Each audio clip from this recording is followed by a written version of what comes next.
Happy birthday to you. Happy birthday to you. গতকাল ছিল আমার বড় কন্যের জন্মদিন, তাই সকাল থেকেই টুকটাক একটু ডেকোরেশন চলছিল। আর আজকের আমি রান্না করে নিয়েছিলাম ওর পছন্দের খুব সিম্পল একটা রান্না, যার জন্য সর্ষের তেলে আমি পেঁয়াজটাকে প্রথমে ভাজতে দিয়ে এক টুকরো গুড় দিয়ে দিলাম। তারপর ছোট ছোট করে কেটে রাখা চিকেনটা দিয়ে একটু নাড়াচাড়া করে ওর মধ্যে ডুমো ডুমো করে কেটে রাখা আলুটাও দিয়ে দিলাম।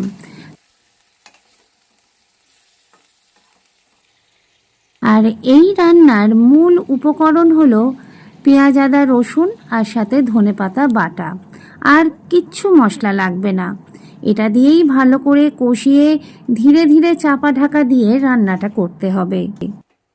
আর এদিকে এসে দেখি দুই কন্যে মিলে সাজানোর অনেকখানি করে ফেলেছে। চিকেনটা কিন্তু অলমোস্ট হয়ে গেছে, একদম শুকনো শুকনো হবে, তাই আরও খানিকটা নেড়ে চেড়ে দিলাম যাতে কড়া না লেগে যায়। এই রান্নাতে জল কিন্তু একদম দেবেন না। ধনেপাতা বাটার একটা জল আছে, চিকেনের নিজস্ব একটা জল আছে, তাতেই কিন্তু রান্নাটা হয়ে যাবে। আর এই দেখুন পুরো ডেকোরেশন কমপ্লিট হয়ে গেছে। আলো দেওয়ার পর ভীষণ সুন্দর লাগছিল জায়গাটাকে, জায়গার পুরো লুকটাই চেঞ্জ হয়ে গেছিল। আমার বড় কন্যের জন্মদিন আজকে, আর ওর নাম গৌরিকা, আর ওর হচ্ছে 20 বছর হলো গতকাল। সেই উপলক্ষেই ছোট্ট আয়োজন।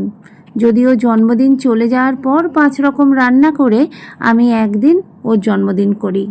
খুব একটা আড়ম্বরের সাথে লোকজন অনেক বলে কখনোই জন্মদিন করি না। ছোট করে নিজেদের মতো করে ঘরে সবাই মিলে ওদের জন্মদিনটা পালন করি।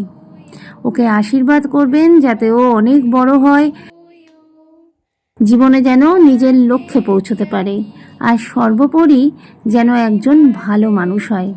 এটা হওয়া কিন্তু খুব জরুরি।